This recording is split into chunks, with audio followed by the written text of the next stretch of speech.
Astaghfirullah. Bismillahirrahmanirrahim.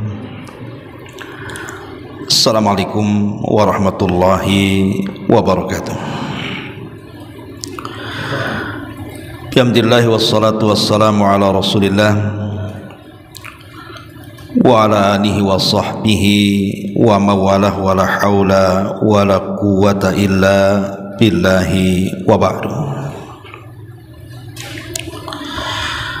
Alhamdulillah, di pagi menjelang siang ini kita bisa duduk kembali bermajelis ilmu di Masjid Nidaul Ilmi, dan pembahasan di hari ini kita akan membahas tentang seputar rumah tangga. 11 perkara jangan sampai dilakukan oleh pasangan suami istri, kalau tidak maka hubungan suami istri dianggap berzina, dan anaknya kalau Allah takdirkan dikaruniai maka menjadi anak zina. Apa saja 11 perkara ini? Ini perkara yang bahaya, harus diperhatikan oleh orang yang sudah berumah tangga. Karena di masyarakat awam khusus umumnya, bahkan di sebagian yang sudah mulai hijrah juga, terkadang ada hal-hal yang tidak dipahami dalam hukum-hukum berumah tangga, yang harusnya hubungan suami istri itu mendapatkan sebuah pahala, sebagaimana hadis Nabi sallallahu alaihi wasallam, wa fi bud'i ahadikum sadaqah, bahwa menggauli seorang istri itu sebuah sedekah. Karena mendatangkan 11 perkara ini akhirnya menjadi dosa, bahkan dianggap berzina.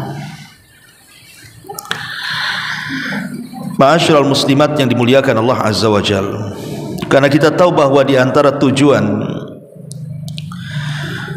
pernikahan dalam Islam itu, sebagaimana sabda Nabi sallallahu alaihi wasallam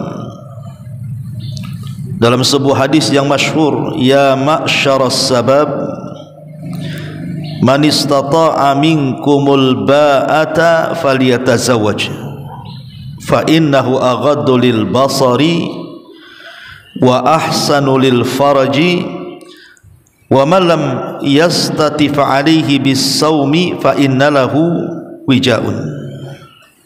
Wahai para pemuda, barang siapa di antara kalian berkemampuan untuk menikah, maka menikahlah, karena nikah itu lebih menundukkan pandangan dan lebih membentengi kemaluan. Dan barang siapa yang tidak mampu, maka hendaklah dia berpuasa, karena puasa itu bisa menjadi benteng. Artinya tujuan pernikahan itu salah satunya adalah untuk melampiaskan hasrat yang halal. Karena kalau seandainya seseorang itu melampiaskan hubungan badan antara laki-laki dan perempuan di luar ikatan nikah, tentu dianggap haram dan masuk dalam hukum perzinahan. Ma'asyiral muslimat yang dimuliakan Allah Azza wa Jalla, lebih daripada itu, tujuan pernikahan adalah mencari keturunan. Mencari keturunan. Makanya orang yang menikah kemudian punya anak biasanya senang, dan bukti senangnya terkadang dia buat acara akikah, bahkan diberitahu anak-anaknya kepada orang lain supaya orang tahu bahwa itu anaknya. Tapi kalau hasil zina biasanya tidak akan bahagia. Makanya banyak kemudian orang-orang yang membunuh anaknya gara-gara anaknya itu dihasilkan dari zina, naudzubillah. Baik, kita tidak memperpanjang mukaddimah. Apa saja 11 perkara kalau ada pada suami istri itu, maka hubungan suami istri itu dianggap berzina dan anaknya bisa dianggap anak zina. Yang pertama, suami ataupun istri dalam hubungan rumah tangga, entah salah satu dari keduanya atau dua-duanya suka mencela agama, baik yang dicela itu Allah, baik yang dicela itu Rasul, baik yang dicela itu Al-Quran, maka siapapun dari keduanya, entah suaminya suka mencela agama atau sebaliknya, atau bahkan sampai menghalalkan yang haram dan tidak bertobat, maka perkara-perkara ini adalah kekufuran. Bisa saja kemudian ketika seseorang mencela agama dengan lisannya, dia tidak sadar dia telah keluar dari Islam. Seperti umpamanya orang mencela solat. Buat apa solat itu? Capek-capek saja katanya. Atau mencela puasa. Buat apa puasa? Lapar-lapar saja katanya. Atau mencela zakat. Buat apa zakat? Ngambur-ngamburin harta saja. Sudah capek-capek cari harta dikasih orang pula. Atau mencela haji. Buat apa haji itu? Sudah ngabisin duit, capek di jalan, tidak ada gunanya. Bagus buat rumah. Ini kalau mencela agama, maka bisa kufur orangnya. Karena Allah mengatakan dzalika bi annahum karihu ma anzalallah fa ahbatallahu a'malahum. Ketika mereka membenci apa yang Allah Subhanahu wa taala turunkan kepada mereka, maka Allah akan gugurkan amalan mereka. Dan Allah Subhanahu wa taala mengatakan kul abillahi wa ayatihi wa rasulihi kuntum tastahzi'un la ta'tadhiru qad kafartum ba'da imanikum. Apakah dengan Allah, dengan Rasul dan ayat-ayatnya kalian mengolok-olok dan mencelanya?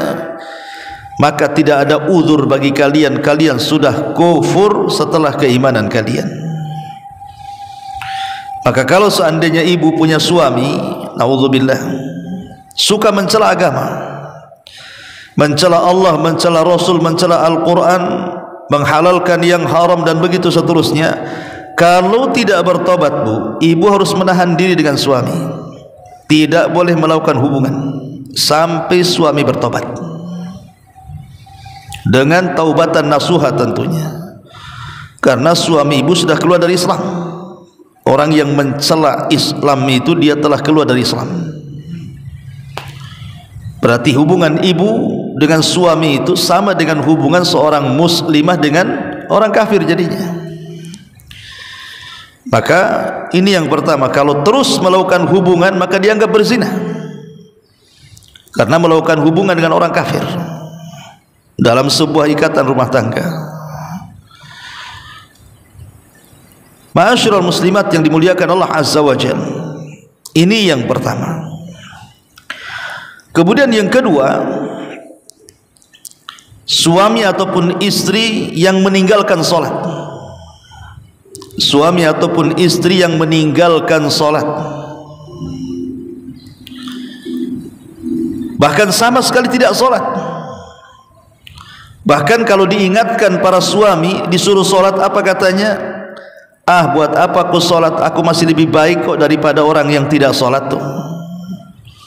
Tuh tetangga sebelah salat dia, tapi suka mukul sama istrinya. Bagus, aku tak salat, aku tak pernah mukul katanya. Itu solat pengangguran tuh. Aku tak solat pun kerja ada, gaji banyak, hidup kalian aku cukupi. Dia tidak sadar kalimat itu menjadikan dia keluar dari Islam tuh. Orang yang tidak solat bisa keluar dari Islam. Apalagi kalau seandainya sampai mengingkari kewajiban solat, maka tidak ada khilaf di antara ulama bahwa orang yang mengingkari kewajiban salat kemudian dia tidak solat, bahkan kalaupun dia solat, kalau mengingkari kewajiban solat tetap dia kafir, apalagi tidak solat. Dan itulah kebanyakan di masyarakat, mereka tidak peduli dengan solat, seolah-olah solat itu tidak wajib bagi mereka. Kayaknya orang nggak solat itu tenang-tenang aja tuh, tidak ada beban bagi dia. Dia tidak sadar bahwa orang yang meninggalkan solat itu bisa mengakibatkan kepada kekafiran. Kata Nabi SAW, al-ahdu bainana wa bainahumus salatu faman tarakaha faqad kafar. Perbedaan kita dengan orang kafir itu di solat, bu. Barang siapa yang meninggalkannya, dia bisa kafir. Yang diperselisihkan para ulama itu, kalau meninggalkan solat karena malas, artinya dia lebih banyak solat, tapi kadang-kadang meninggalkan karena malas. Ini yang diperselisihkan para ulama. Ada yang mengatakan tetap dia kafir, ada yang mengatakan hanya sampai ke tingkat fasik saja, artinya masih Islam tapi dia melakukan dosa besar. Tapi kalau seandainya lebih banyak meninggalkan solat dibandingkan melakukannya, ini ijma' kesepakatan, tidak ada khilaf, kafir dia. Kata Syekhul Islam Ibn Taimiyah rahimahullahu ta'ala, dia mengatakan, man taraka salata jumlatan faqad kafara ijma'an. Barang siapa yang meninggalkan solat secara jumlah, lebih banyak meninggalkan dibandingkan melakukannya, maka kafir secara konsensus para ulama, sepakat ulama. Maka kalau seandainya seseorang punya suami tidak pernah solat, maka tahan, jangan melakukan hubungan dengan orang seperti ini. Sebab kalau melakukan hubungan dengan suami yang tidak pernah solat, maka dianggap berzina. Karena orang yang tidak solat itu bisa kufur. Naudzubillah. Makanya jangan pernah meremehkan solat. Ma'asyiral muslimat yang dimuliakan Allah Subhanahu wa taala, ini yang kedua. Yang ketiga, suami yang bermain-main dengan kalimat talak, bu. Suami yang bermain-main dengan kalimat talak sampai menjatuhkan talak 3 kali, dan itu banyak di masyarakat. Kadang-kadang seorang suami mentalak istrinya, ku ceraikan kamu, akhirnya berhubungan lagi, mananya rujuk lagi. Kemudian ada masalah lagi, diceraikan lagi, ku ceraikan kamu katanya, akhirnya hubungan badan lagi, rujuk lagi. Kemudian 3 kali dia ngomong, aku ceraikan lagi. Dia tidak paham bahwa talak itu hanya boleh dilakukan 2 kali. Kalau sudah ketiga kali, itu sudah tidak bisa lagi dilanjutkan hubungan rumah tangga. Dan itu berdasarkan nas Quran surah Al-Baqarah 229. Allah katakan, at-talaqu marratani fa imsakum bima'rufin aw tasrihum bi ihsan wa la yahillu lakum an ta'khudhu mimma ataitumuhunna syai'an illa an yakhafa alla yuqima hududallah fa in khiftum alla yuqima hududallah fala junaha 'alaihima fi maftadat bih tilka hududullah fala ta'taduha wa man yata'adda hududallah fa ulaika humudz zalimun. Talak yang dapat rujuk itu cuma 2 kali, bu, kata Allah. Setelah itu suami dapat menahan dengan baik atau melepaskan dengan baik, kata Allah. Dan tidak halal bagi kamu mengambil kembali sesuatu yang telah kamu berikan kepada mereka, kecuali keduanya, maksudnya suami istri, khawatir tidak mampu menjalankan hukum-hukum Allah. Jika kamu, maksudnya para wali, khawatir bahwa keduanya tidak mampu menjalankan hukum-hukum Allah, maka keduanya tidak berdosa atas bayaran yang harus diberikan oleh istri untuk menebus dirinya. Itulah hukum-hukum Allah, maka janganlah kamu melanggarnya. Barang siapa melanggar hukum-hukum Allah, mereka itulah termasuk orang zalim. Artinya kalau seandainya orang itu sudah diceraikan 3 kali, kok masih juga melakukan hubungan badan, zalim dia dan termasuk berzina. termasuk berzina. Enggak boleh. Makanya kenapa ini nasihat juga para suami, sampaikan ibu kepada para suami, jangan mudah mengucapkan kalimat talak. Karena kalimat talak ini sungguh-sungguhnya memang dianggap sungguh-sungguh, main-mainnya pun dianggap sungguh-sungguh. Walaupun seorang suami bermain-main mengucapkan kalimat talak, tetap jatuh talak itu, apalagi sungguh-sungguh. Maka jangan main-main dengan kalimat talak. Bahkan ada seorang akhwat pernah WA sama saya, Ustaz, entah berapa kali suami saya menceraikan saya, enggak kehitung kayaknya. Jadi saya bilang, berapa kali tah baganya, nanti dikit-dikit marah ada masalah, aku pula diceraikan. Jadi saya tanya, terus bagaimana hubungan suami istrinya? Ya tetap dia minta jatah juga lah Ustaz. Lah ini kan masalah, Bu. Suami kalau sudah menceraikan 3 kali, maka tidak halal bagi ibu untuk melakukan hubungan badan dengan suami. Karena talak yang boleh rujuk itu cuma 2 kali. Talak, rujuk, talak, rujuk, talak, tak boleh rujuk. Begitu aturan agama. Ya. Ma'asyiral muslimat yang dimuliakan Allah Subhanahu wa taala. Ini yang ketiga. Jangan sampai melakukan hubungan dengan seorang suami yang sudah menceraikan istrinya 3 kali talak. Kalau masih melakukan hubungan, maka dianggap berzina. Tapi dengan catatan talak rujuk, talak rujuk, talak rujuk. Enggak bisa yang ketiga, tidak boleh rujuk. Tapi kalau sekali kalimat saya talak kau 3 kali, itu cuma dihukum 1 kali. Ya, enggak bisa talak main borong itu. Talak itu cuma 1 kali talak, walaupun dia mengatakan saya talak kau 100 kali, tetap dihukumi 1. Karena syarat talak dianggap 1 itu dengan rujuk. Ini yang ketiga. Yang keempat,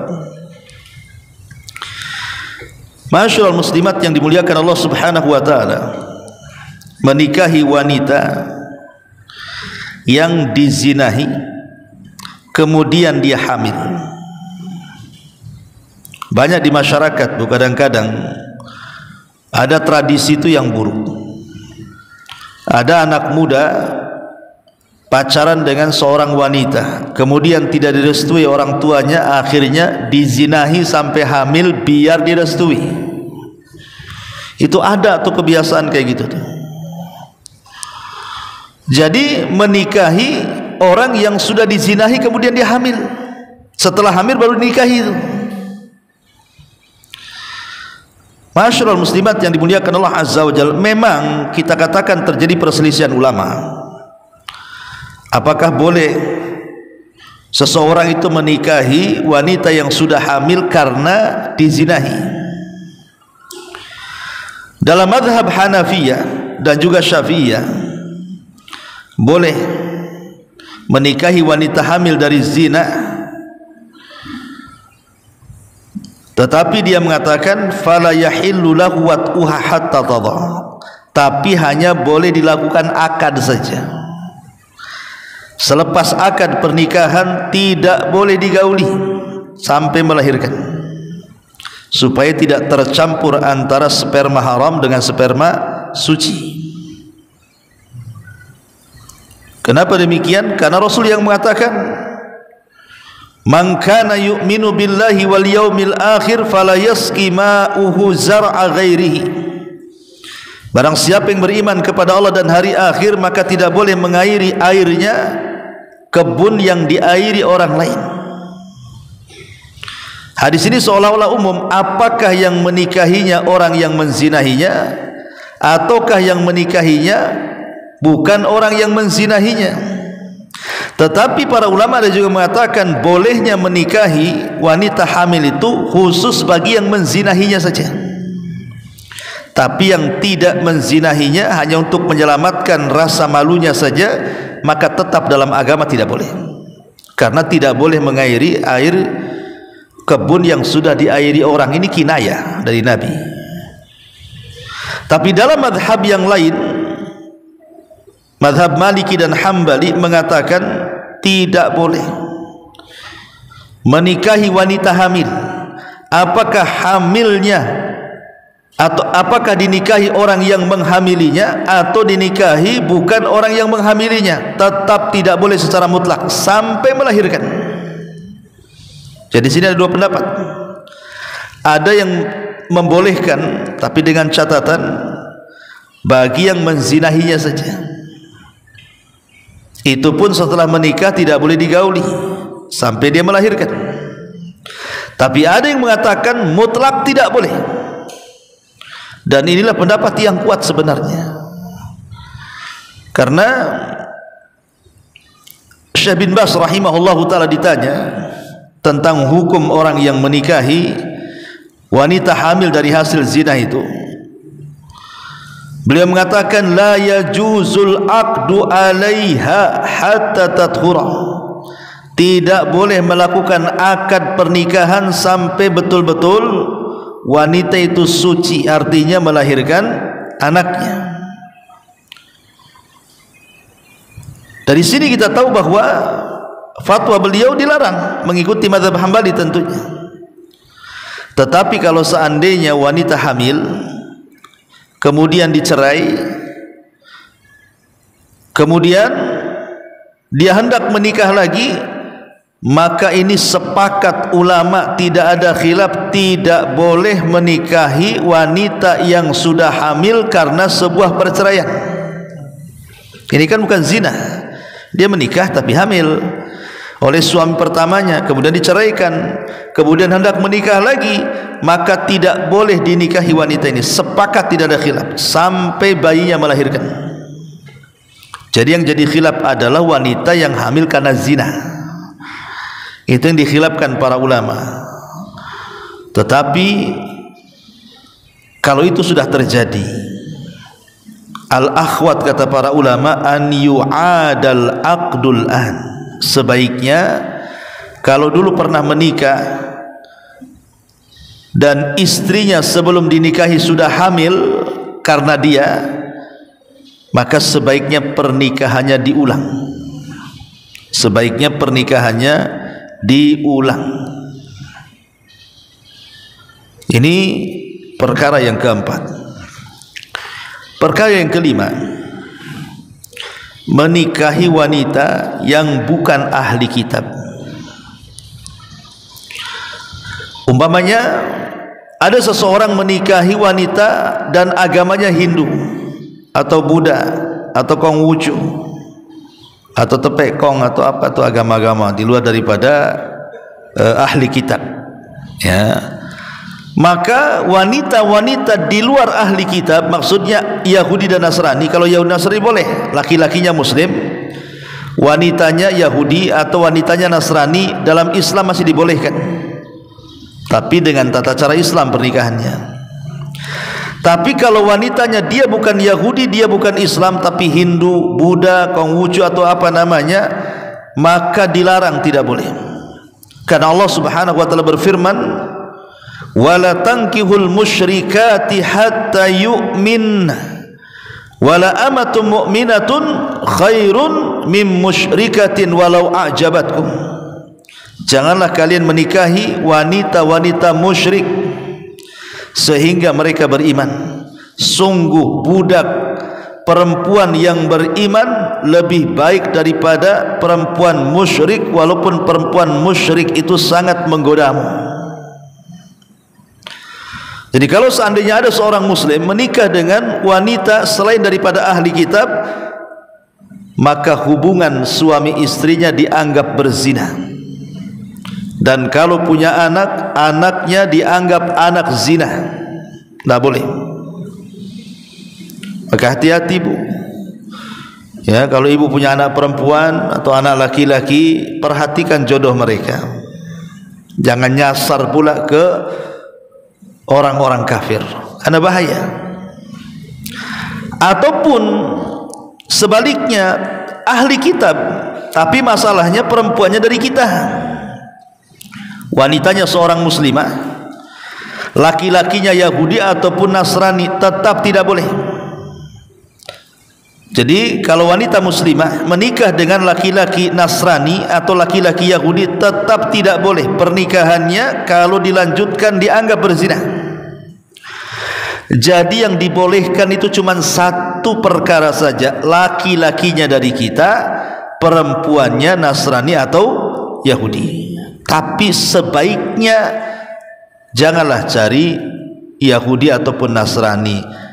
Wanita muslimah lo berserak di mana-mana. Ngapain pula cari wanita-wanita di luar daripada Islam? Karena sudah banyak membuktikan survei itu, ketika laki-lakinya muslim, perempuannya ahli kitab, kemudian punya anak, anaknya jadi gado-gado, Bu. Ada yang ikut agama bapaknya, ada yang ikut agama ibunya. Udah kayak rumah tangga rujak, Bu. Macam-macam di situ rasanya, ada yang kecut, ada yang manis, ada yang nggak jelas jadinya kan, Bu. Ya. Maka sebaiknya carilah yang seagama. Ini yang kelima. Yang keenam, nikah mut'ah. Nikah mut'ah ini tradisi orang Syiah, Bu. Al-Imam Ibnul Mundhir rahimahullahu ta'ala mengatakan, Ja'anil awaili rukhsah, Ja'anil awaili ar-rukhsatu fiha wa la a'lamul yawma ahadan yujizuha illa ba'du rawafid.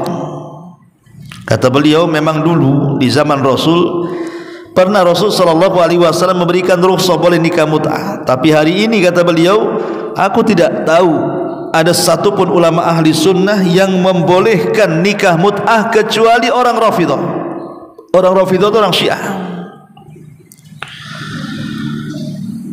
Bahkan Imam Al-Qadhi Iyad mengatakan, wa qad waqa'al ijma'u min jami'il ulama'i ala tahrimiha illa rawafid.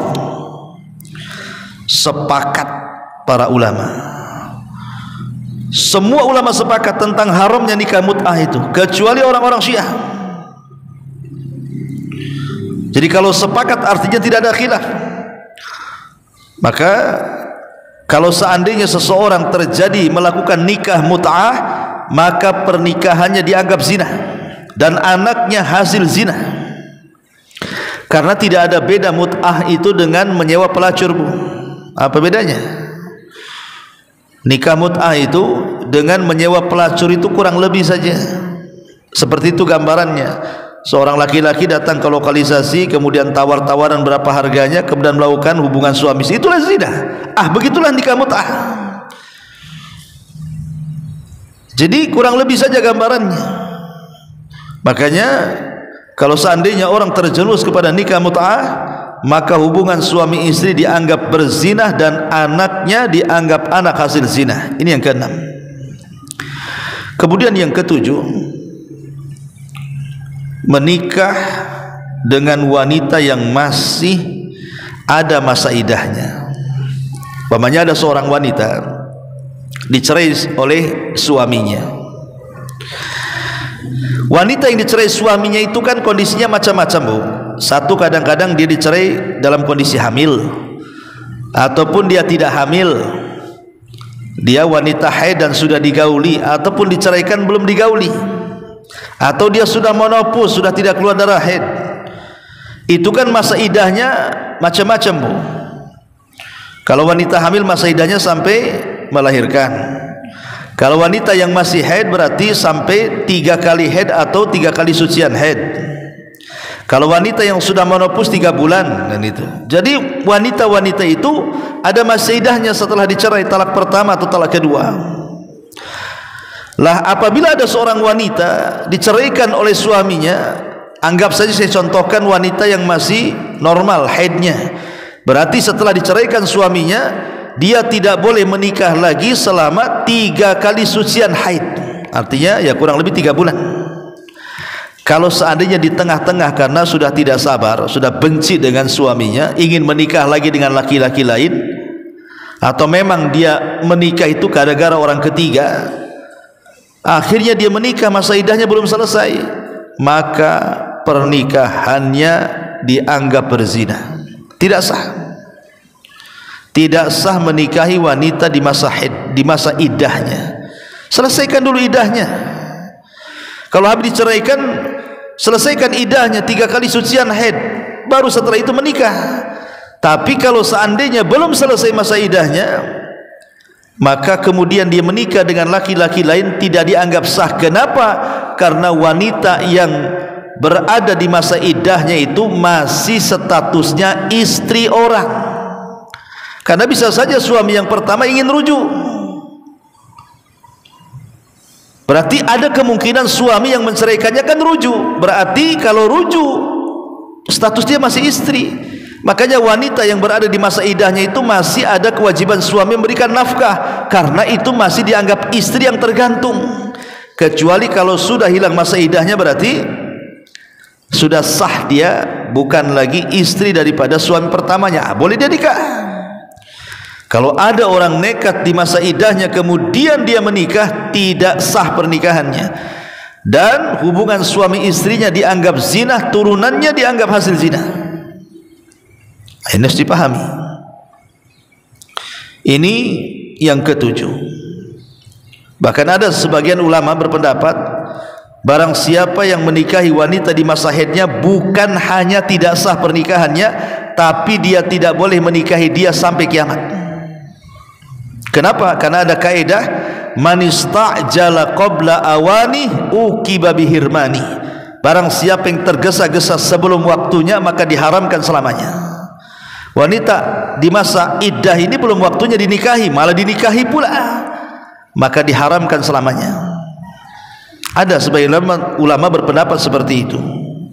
Ini yang nomor 7. Yang nomor 8, tidak boleh menggauli dalam ikatan sebuah pernikahan kalau istri atau suami ini adalah dari orang-orang yang haram dinikahi. Kan ada tuh wanita-wanita yang haram dinikahi, tidak boleh, karena ada hubungan mahram dengan dia. Kalau ada hubungan mahram dengan dia, maka tidak boleh. Karena orang yang dilarang dinikahi itu kan pertama karena ada hubungan kekerabatan. Hubungan kekerabatan tuh seperti orang tua sampai nasab ke atas, atau anak sampai nasab ke bawah. Jadi itu tidak boleh.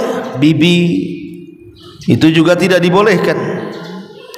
Dan itu dijelaskan ya tentang wanita-wanita yang tidak boleh dinikahi, itu disebutkan di dalam Al-Quran, di mana Allah Subhanahu wa taala berfirman, wala tankihu ma nakaha abaukum minan nisa illa ma qad salafa innahu kana fahishatan wa maqtan wa sa'a sabila. Janganlah kalian menikahi wanita-wanita yang telah dinikahi oleh ayah-ayah kalian, kecuali kejadian pada masa yang telah lampau. Sesungguhnya perbuatan itu sangat keji dan dibenci oleh Allah, dan seburuk-buruk jalan yang ditempuh. Hurrimat alaikum ummahatukum wa banatukum wa akhwatukum wa ammatukum wa khalatukum wa banatul akh wa banatul ukh wa ummahatukum allati arda'nakum wa akhwatukum minar radha'ah wa ummahatu nisaikum wa rabaibukum allati fi hujurikum min nisaikum allati dakhaltum bihin fa illam takunu dakhaltum bihinna fala junaha alaikum wa halailu abnaikum alladhina min aslabikum wa an tajma'u bainal ukhtaini illa ma qad salafa innallaha kana ghafurur rahima. Apa kata Allah? Diharamkan atas kamu menikahi ibu-ibumu, anak-anak perempuanmu, saudara-saudara perempuanmu, saudara-saudara perempuan seayahmu, saudara-saudara perempuan seibumu, anak-anak perempuan dari saudara laki-lakimu, anak-anak perempuan dari saudara perempuanmu, ibu yang menyusuimu, saudara-saudara perempuanmu sesusuan, ibu istri-istrimu atau mertua, anak-anak perempuan dari istrimu atau anak tiri yang dalam pemeliharaanmu dari istri yang telah kamu campuri. Tetapi jika kamu belum mencampuri dengan istri itu, dan sudah kamu ceraikan, tidak berdosa kamu menikahinya. Dan diharamkan bagimu istri-istri anak kandungmu, menantu, dan diharamkan pula mengumpulkan dalam pernikahan dua perempuan yang bersaudara kecuali kejadian pada masa yang telah lampau. Sesungguhnya Allah adalah zat yang maha pengampun lagi maha penyayang. Ini orang-orang yang disebutkan dalam surah An-Nisa ini semuanya tidak boleh dinikahi. Kalau ada orang yang menikahi mahramnya, maka hukumnya berzina, tidak sah. Nah ini karena wanita-wanita ini dilarang untuk dinikahi, haram. Termasuk juga tadi di yang ke-9, berpoligami dengan mengumpulkan dua saudari. Pamannya ada laki-laki menikah dengan perempuan, kemudian dia nikahi lagi kakaknya atau adiknya, pokoknya dua bersaudari, satu saudari gitu ya. Maka kalau kemudian dikumpulkan dalam satu waktu berpoligami, tidak sah pernikahannya, dianggap zina. Ataupun yang ke-10, menikahi dengan saudari susuan, maka itu tidak boleh. Karena di zaman Rasul ada gitu ya, seorang sahabat yang menikahi wanita susuan, dia tidak tahu awalnya, setelah kemudian diberitahu jadi tahu, akhirnya bercerai padahal anaknya sudah banyak kan ya. Maka ini juga tidak boleh. Dan yang terakhir tentunya ini yang paling parah adalah kumpul kebo. Bukan kebo yang betul yang kumpul, Bu. Orang dikebo-kebokan ya karena kayak kebo dia kumpul. Kebo kan kalau ngumpul dengan kawannya gitulah, Bu.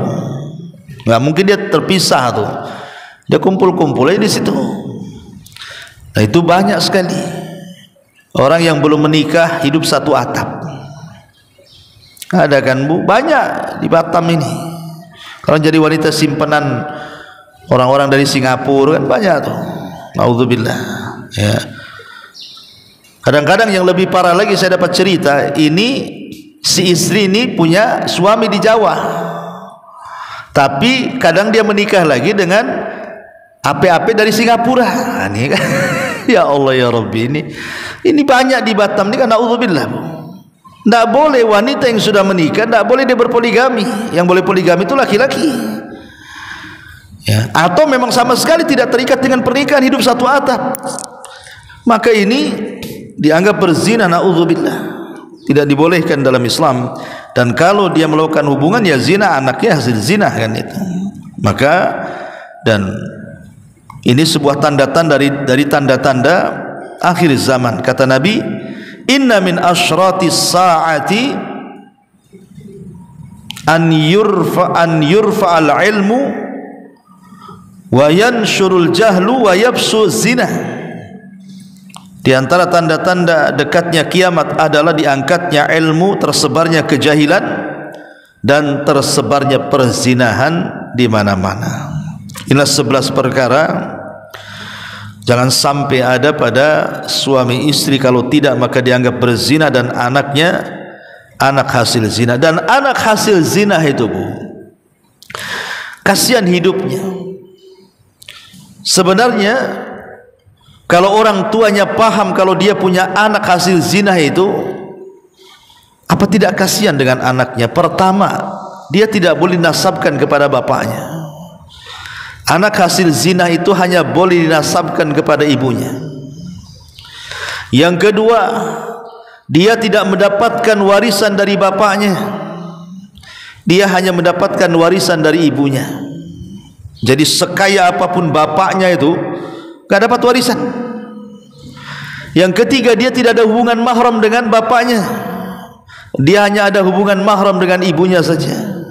Coba terputus 3 perkara ini, terputus perwalian, terputus nasab, terputus mahram, dan terputus waris. 4 ya kan, 4 perkara terputus kepada orang yang atau anak hasil zina ini. Ya, kalau dia hasil zina ini perempuan, maka bapaknya tidak bisa jadi wali, dianggap tidak punya wali. Lalu siapa walinya? Nabi SAW mengatakan, fasultanun waliyun ma la waliyalahu. Walinya penguasa, dalam hal ini Pak KUA walinya itu. Karena dia nggak punya wali, kasihan kan jadinya. Dia tidak dapat waris walaupun kaya bapaknya, kasihan akhirnya tidak dapat waris. Dia tidak jadi mahram, nggak bisa ya kan jadi mahram. Kalaupun jadi mahram itu karena menikahi ibunya. Jadi kalau seandainya ada seorang laki-laki sebelum menikah berzina dengan calonnya, kemudian hamil, kemudian punya anak perempuan, maka hubungan mahram antara si bapak dengan si anak itu bukan karena anak biologis, tetapi karena dia menikahi ibunya. Seperti saya menikahi janda yang punya anak. Jatuhnya itu berarti seolah-olah dianggap anak bawaan, nggak ada hubungan mahram. Kasihan jadi anak zina ini. Tapi pun walaupun dia tidak ada hubungan mahram, tetap tidak boleh dilakukan pernikahan, karena ada darah dia yang mengalir di anak itu secara biologis ya. Jadi tolong hati-hati, ini perkara penting dalam rumah tangga. 11 perkara yang dijelaskan oleh para ulama. Taib, sampai di sini kita buka tanya jawab saja. Silakan kalau ada yang bertanya. Ada yang di YouTube. Ya, ada pertanyaan di sini. Ustadz, bagaimana hukumnya suami istri yang dulu nikah belum dalam keadaan kafir, kemudian masuk Islam sekeluarga, apakah suami wajib nikah ulang? Tidak. Kalau sekeluarga masuk Islam maka tidak perlu diulang pernikahannya, sudah dianggap suami istri sah. Dan itu terjadi kepada putri Nabi SAW, Zainab. Zainab itu punya suami namanya Abul As ibn Rabi. Abul As ibn Rabi ini pergi ke Syam berniaga. Rupanya di tengah-tengah keberangkatan dia ke Syam, Nabi diangkat jadi Nabi. Jadi mertuanya jadi Nabi. Dia tidak tahu kalau diangkat jadi Nabi. Jadi Zainab beriman kepada ayahnya. Ketika kemudian suaminya datang dari Syam, maka Zainab mengajak suaminya untuk beriman, tapi tak mau. Tapi saking cintanya Zainab kepada Abul As ibn Rabi, tetap saja mereka berumah tangga karena belum ada larangan seseorang menikahi orang musyrik. Maka masih hidup satu rumah. Sampai ketika hijrah Nabi SAW, terjadi perang Badar. Abul As ikut dalam tentara Abu Jahal, ketangkap jadi tawanan, tapi kemudian dibebaskan oleh Nabi dan dikembalikan tebusannya kepada Zainab. Kemudian setelah itu dia melakukan perniagaan, rupanya ketangkap lagi kaum muslimin. Akhirnya minta perlindungan Zainab. Setelah dia balik ke Mekah, mengembalikan semua dagangannya orang-orang Quraisy, dia balik ke Madinah, kemudian mengislamkan dirinya. Setelah dia Islam, maka Rasul mengizinkan untuk kembali berumah tangga dengan Zainab tanpa diulang pernikahannya. Jadi masuk Islam saja langsung disuruh itu istrimu. Dari sini istimbat hukumnya kalau ada Nasrani gitu, dua-duanya masuk Islam, maka tidak perlu diulang pernikahannya, sudah sah pernikahannya. Wallahu a'lam. Iya.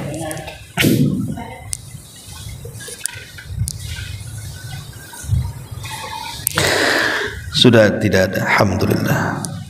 Mudah-mudahan ada manfaatnya. Subhanakallahumma bihamdika asyhadu an la ilaha illa anta astaghfiruka wa atubu ilaik. Allahu ta'ala alam. Assalamualaikum warahmatullahi wabarakatuh.